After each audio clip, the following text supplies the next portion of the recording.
So, good morning class. Today we are starting with chapter number 7, getting to know the plants. Right? So, go outside and observe all the plants around you. Do you see that some plants are small, some big, while some are just the patches of the green on the soil? Some have green leaves, while some others have reddish ones.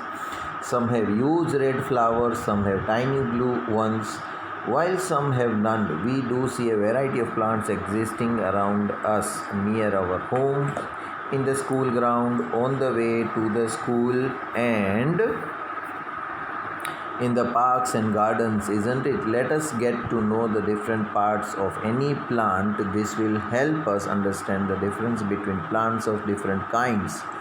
Can you label the stem, branch, root, leaf, flower and fruit of the plant shown in figure? Color the parts of the plant. अभी देखो, आप लोग अपने घर के आजू बाजू में, स्कूल के आजू बाजू में, रास्ते पे आते हो, स्कूल, घर से स्कूल, तो रास्ते में आपको बहुत सारे प्लांट्स दिखते हैं। तो जैसे सब इंसान अलग अलग होते हैं ना, है ना, सबकी शक्ल अलग अलग होती है, उसी तरह प्लांट्स सब जो होते हैं ना, वो भी अलग अलग होते हैं। राइट? कुछ प्लांट्स छोटे होते हैं, कुछ बड़े होते हैं, और कुछ बहुत बड़े ऊंचे ऊंचे लंबे लंबे होते हैं, है ना। तो प्लांट्स को अलग अलग कैटेगरी में हम रखते हैं। जो सबसे छोटे प्लांट्स होते हैं, जो थोड़े बड़े होते हैं, और जो सबसे बड़े होते हैं, है ना।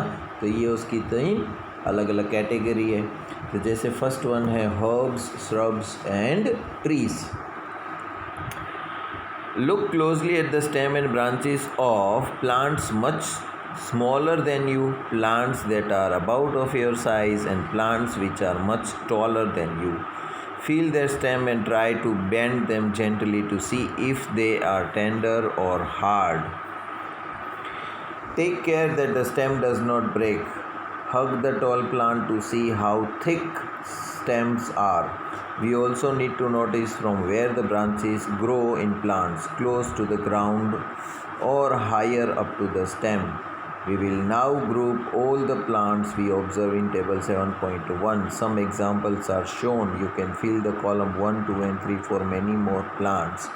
Fill column 4 after studying the section, and based on these characteristics, most plants can be classified into 3 categories: herbs, shrubs and trees. An example of each is given here in 7.3. तो देखो, मैंने अभी आपको बोला कि कुछ प्लांट है ना आपकी हाइट से छोटे होंगे, है ना। आपकी हाइट क्या होगी? 4 फुट मुश्किल से, है ना। तो कुछ प्लांट्स आपकी हाइट से छोटे होंगे, मतलब 4 फीट से छोटे होंगे। कुछ प्लांट्स की हाइट जो है ना 4 फीट जितनी होगी, और कुछ प्लांट्स की हाइट जो है वो 4 फुट से भी ऊपर, 6, 7, 8, 9 इतने फीट लंबे होंगे। तो ये सारे प्लांट्स को हाइट वाइज जिसको हम बोलते हैं ना, छोटे, मीडियम और बड़े, उसको बोलते हैं हर्ब्स, श्रब्स एंड ट्रीज़। यहाँ पर एक हमें और भी स्टडी करना है कि प्लांट की ब्रांच कैसी होती है। टेंडर है, टूट जाती है, सॉफ्ट है कि हार्ड है, ठीक है। फिर प्लांट जो होता है ना, आप उसको ऐसे गले लगाओ प्लांट को, तो क्या पूरा प्लांट आपके यूँ आ जाता है हग में? कुछ प्लांट्स के स्टेम इतने बड़े होते हैं कि आपके दोनों हाथ यूँ हैं मिल नहीं पाएंगे, प्लांट को ऐसे गले लगाओगे ना तो। और कुछ प्लांट इतने पतले हो गए तो आप उसको आराम से जादू की जप्पी दे सकते हो, है ना। तो कुछ की स्टेम पतली होती है, कुछ की थोड़ी मोटी होती है, कुछ की तो बहुत बड़ी होती है कि आपके दोनों हाथ मिलकर भी आप उसको गले नहीं लगा सकते। राइट? तो यहाँ पर जो टेबल दी गई है उसको हमें फिल करना है। क्या क्या पूछा है? Plants with the green and tender stems are called herbs. जो प्लांट्स होते हैं उसकी टेंडर यानी कि सॉफ्ट, उसकी स्टेम बिल्कुल सॉफ्ट होती है, उसको हम बोलते हैं herbs. They are usually short and may not have many branches. वो एक तो हाइट में इतने छोटे होते हैं और उनकी ब्रांचेस भी नहीं होती है उनके अंदर। Some plants develop branches near the base of the stem. The stem is hard but not very thick. Such plants are called shrubs. तो अभी देखो, कुछ प्लांट ऐसे होते हैं जिसकी स्टेम जहाँ से होती है वहीं से ब्रांचेस निकलना शुरू हो जाती है, ठीक है, लेकिन इतनी मोटी भी नहीं होती है। स्टेम इज़ हार्ड, कड़क होती है, बट नॉट वेरी थिक, बहुत मोटी नहीं होगी। Right? Such plants are called shrubs. Some plants are very tall and have hard and thick stem. कुछ plants होंगे ना, उनकी हाइट बहुत बड़ी होगी, उनकी स्टेम भी बड़ी थिक होगी, राइट, और हार्ड होगी, सॉफ्ट नहीं होगी, मतलब आप गले लगाओगे तो आपके हाथ में भी नहीं आएगी, इतनी बड़ी होगी। तो ऐसे प्लांट्स को हम बोलते हैं trees. Based on the above characteristics, can you now classify the plants listed by you and complete the column 4 and 5 in table 7.1? Plants with weak stems that cannot stand upright but spread on the ground are called creepers. अभी कुछ plants होते हैं ना, वो अपने आप यूँ खड़े नहीं रह सकते, राइट, वो यूँ ज़मीन के यूँ लंबे जाते हैं, जैसे ज़मीन जाती है ना, वो भी ऐसे ही फैलते हुए जाते हैं, ऐसे सीधे खड़े नहीं, वरना पेड़ कैसे होते हैं, सीधे खड़े रहते हैं ज़मीन से, है ना। तो जो पेड़ ऐसे ज़मीन की सतह पर आगे बढ़ते हैं ना, उसको हम बोलते हैं creepers.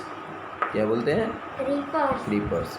While those that take support and climb up are called the climbers. These are different from the herbs, shrubs and trees. अभी देखो कुछ प्लांट ऐसे होते हैं ना, जो खुद ब खुद खड़े नहीं हो सकते, उनको किसी का सपोर्ट चाहिए, या तो बाजू में खंबा होगा, या बाजू में दूसरा कोई पेड़ होगा, या आपने कोई वायर या धागा लटका के रखा है तो उसकी मदद से वो उसके ऊपर चढ़ जाएंगे, है ना। तो इस तरह के जो प्लांट्स होते हैं ना, जो अगर सपोर्ट हटा लोगे तो गिर जाएंगे, वो खड़े नहीं रह सकेंगे खुद ब खुद। तो इससे प्लांट्स को हम बोलते हैं क्लाइंबर्स। क्लाइंब मतलब चढ़ना कहीं पर भी, तो क्लाइंबर होते हैं वो दूसरे पेड़ के ऊपर चढ़ जाते हैं। Perhaps there are some plants in your school or at home that you take care of. Write down the names of any two trees, shrubs, herbs or creepers growing in your houses or school. तो या तो आपकी school में या आपके घर के पास ऐसे क्रीपर्स के 2 नाम लिखो, 2 ट्रीज़ के नाम लिखो, 2 हर्ब्स के नाम लिखो और 2 श्रब्स के नाम लिखो, जो तुम्हारे आजू बाजू में प्लांट उगते हैं उनके, ठीक है। अभी स्टेम की बात करें तो observe closely the stems of different plants around you, note down the different structures, parts borne by the stem, compare your observation with that of your friends and what do you find? Stems bear leaves, branches, birds, flowers and fruits. तो अभी जैसे मैंने बात बोला, stem plant के 2 part होते हैं, एक होता है शूट पार्ट और एक होता है रूट पार्ट। जो रूट पार्ट होता है ना, वो ज़मीन के अंदर होता है, ठीक है, और ज़मीन के ऊपर जो शूट पार्ट होता है उसको हम बोलते हैं स्टेम। देखो ये जैसे पेड़ है, ये उसकी स्टेम है, अभी थोड़ा ऊपर जाके उसी में से टहनियाँ निकलेगी, ब्रांचेस, फिर ब्रांचेस में से लीव्स निकलेंगे, फिर लीव्स के ऊपर कभी कभी बर्ड्स आएंगे, किसी के ऊपर फ्लावर्स आएंगे, ठीक है, और किसी किसी के ऊपर फ्रूट्स आएंगे। तो लीव्स, बर्ड्स, फ्रूट्स, फ्लावर्स, ये सब ब्रांचेस, ये सब स्टेम के ऊपर रहते हैं प्लांट के, ठीक है ना। We would require a glass water, red or blue ink and a soft stem. Pour water to fill 1/3 of the glass. Add a few drops of red, blue ink to the water. Cut the base of the stem and put it into the glass as shown in figure. Now observe setup. Does the color appear in the stem? You will find that the color rises in the stem if this is kept for a longer period. The color appears in the veins of the leaves also. How do you think the color reached there? From this activity we see that the stem helps in upward movement of water. The water and minerals go to the leaves and other parts attached to the stem. अभी हमें एक activity करनी है, उस activity में हमें क्या करना है, एक टहनी लेनी है प्लांट की, राइट, और उसका स्टेम जो होता है उसका थोड़ा सा नीचे काट दो, फिर एक ग्लास लो, राइट, सपोज ये ग्लास है, इस ग्लास के अंदर 2-3 ड्रॉप्स इंक के डाल देते हैं हम, जैसे ये ब्लू इंक है, ऐसे उस पानी में ब्लू इंक डाल दो। अब ये पानी कैसा हो गया, ब्लू वाला। अगर रेड इंक होगी तो ये पानी कैसा हो जाएगा, रेड। अभी हमारे पास जो ये पत्ते वाली स्टेम थी, है ना, इसको हम ये ब्लू वाले पानी में या रेड वाले पानी में डाल के रख देते हैं ग्लास में थोड़ी देर के लिए। अभी ये स्टेम कौन से कलर की थी? ग्रीन थी। पत्ते भी कैसे थे? ग्रीन थे, है ना। 1 घंटे 2 घंटे 3 घंटे बाद जब देखेंगे ना तो ये स्टेम में भी थोड़ा थोड़ा ब्लू कलर दिखने लगेगा। पत्तों की वेन्स होती है उसके अंदर भी ब्लू कलर दिखने लगेगा हमें। तो ब्लू कलर इसमें कहाँ से आया प्लांट में? ब्लू कलर तो ग्लास में था।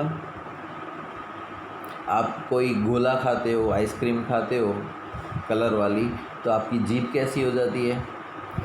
उसी कलर की हो जाती है। अगर आपने ब्लू कलर की टॉफ़ी खाई तो ब्लू जीभ हो जाएगी, रेड टॉफ़ी खाई तो रेड जीभ हो जाएगी, है ना।